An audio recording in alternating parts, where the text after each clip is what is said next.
picture trademark of COSBAN, the Central Office for South Vietnam. COSBAN is the communist organization and command headquarters that is directing the war effort against the Republic of Vietnam.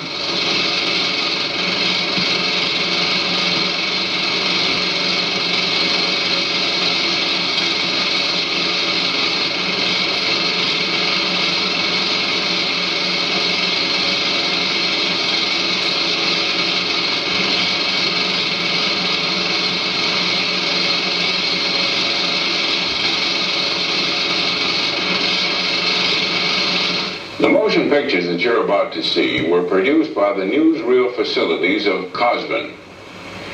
They were captured several months ago near the Cambodian border by elements of the 173rd Airborne Brigade. Now, many of the captured newsreels were damaged or of poor quality, but we salvaged enough film to provide a good close-up look of the Viet Cong and their operations. This is the Viet Cong as the Viet Cong would like to see themselves. In the first sequence, we take you behind enemy lines for a series of reports of the VC in combat. Now, these scenes of preparation and action were probably staged, but they do show the Viet Cong tactics and techniques.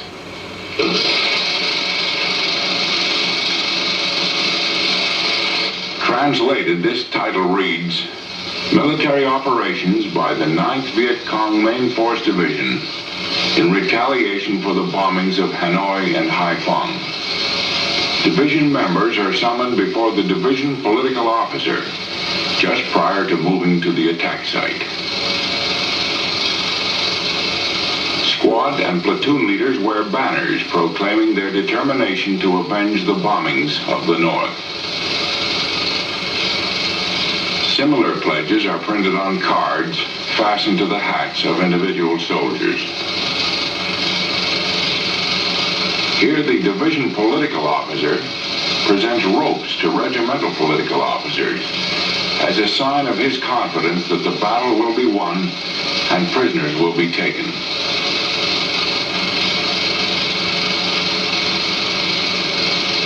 The regimental political officers, in turn, use the ropes to inspire confidence in the soldiers directly under their command.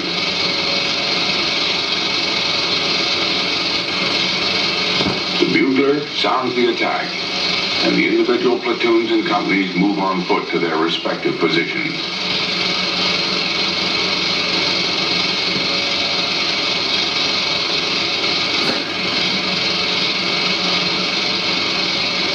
The Viet Cong attack is against an American armored personnel carrier.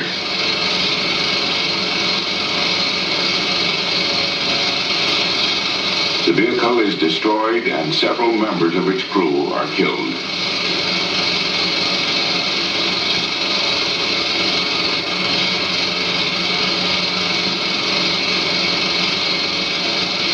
Prisoners captured during the battle are marched barefoot through the jungle.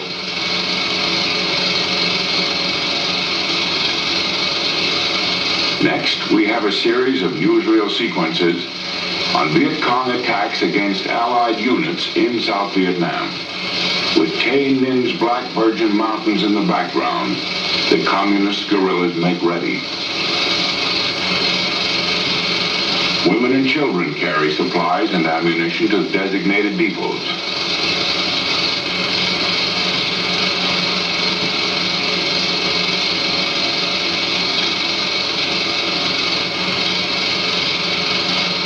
The weapons and equipment used by the VC are Soviet models, most of which have been manufactured in communist China.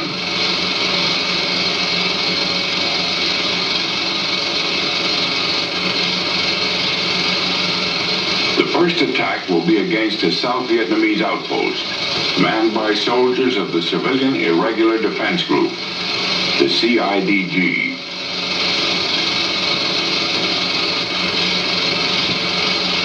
A final communications check is made using both communist and captured American manufactured equipment.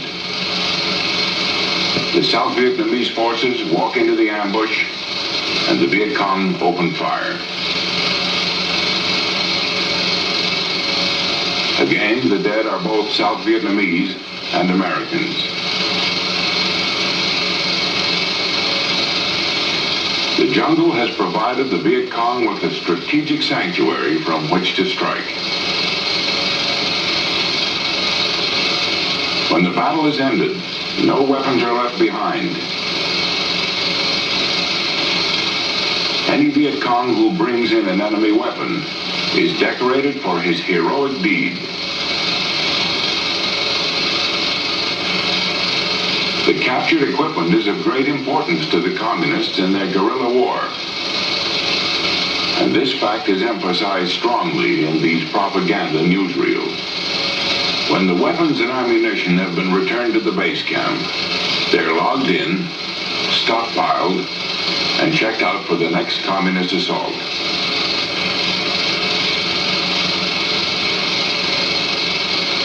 The enemy in the Republic of Vietnam makes use of every tactic, old and new, in guerrilla warfare.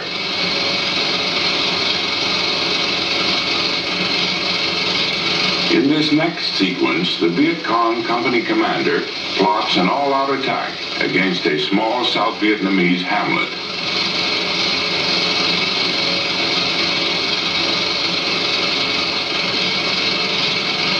The bugler once again sounds the charge, and the VC stream out of the jungle to overrun the settlement.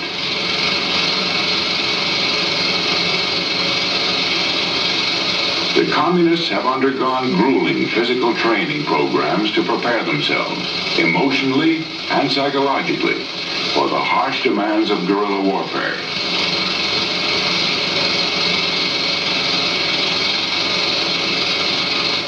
Attacks such as the one shown here are undertaken to harass Allied units in the area.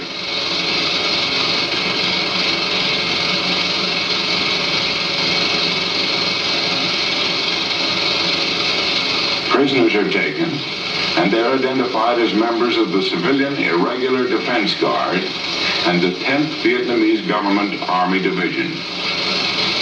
The PWs, as in the earlier sequence, are marched off for interrogation. With the battle won, the Viet Cong are welcomed into the hamlet by their communist supporters.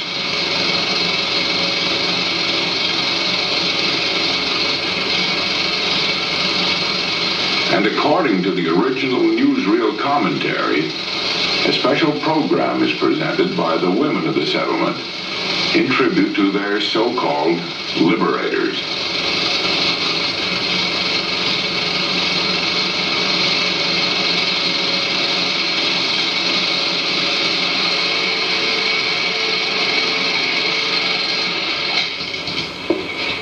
It's important to remember that the film you've seen and will see is Viet Cong propaganda. Its purpose is to show you one side, the communist side, of the conflict in the Republic of Vietnam. At the same time, it does provide a realistic insight into the motives and the methods of the VC. Now, we've seen the enemy in combat. Now let's look at another side of the communist war effort in South Vietnam, and the area of operations that shows the Viet Cong work in the fields of logistics and demolition.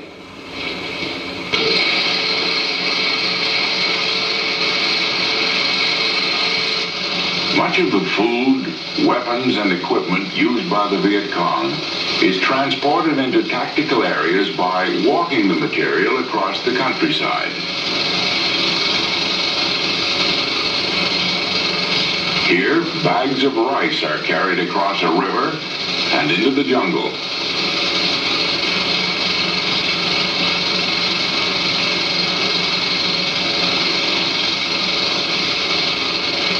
Women, many of them armed, make up more than half of the communist transportation force.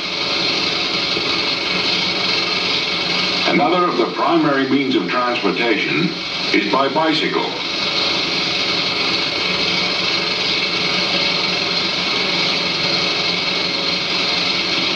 Each bicycle is reinforced so that it can carry more than 300 pounds over rough terrain and up to 500 pounds on level ground.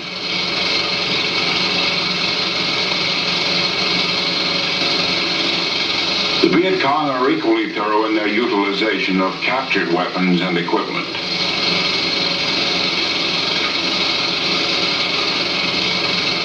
Demolition experts disassemble unexploded bombs and remove their destructive contents.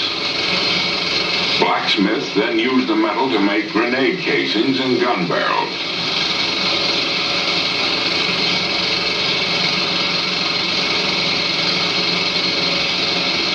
In the guerrilla warfare that the Viet Cong are waging, nothing is wasted.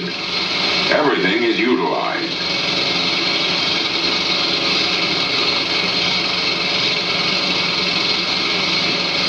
The communists adapt their ways to the war they must fight. Booby traps are fashioned by hand and planted at night outside the perimeter of U.S. and South Vietnamese camps. Next, we see a graphic demonstration of the methods used and the objectives achieved in sabotaging railroads and bridges in the Republic of Vietnam. The communists, wherever they can, coerce or impress local inhabitants to help them in their destructive raids.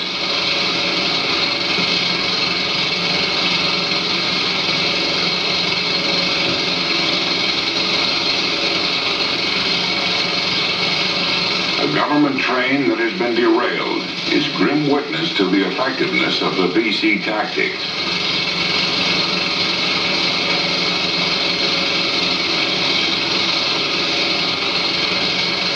Blasting is more expensive, but the results are also more thorough. Small charges placed at the joints of the rails on both sides of the track can tear open gaps that are undetectable at a distance and will almost certainly cause a derailment.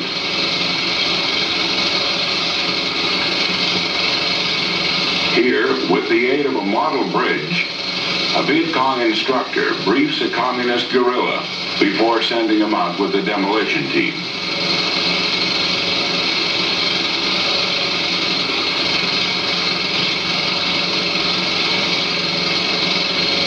The explosive charge is prepared by other members of the guerrilla unit.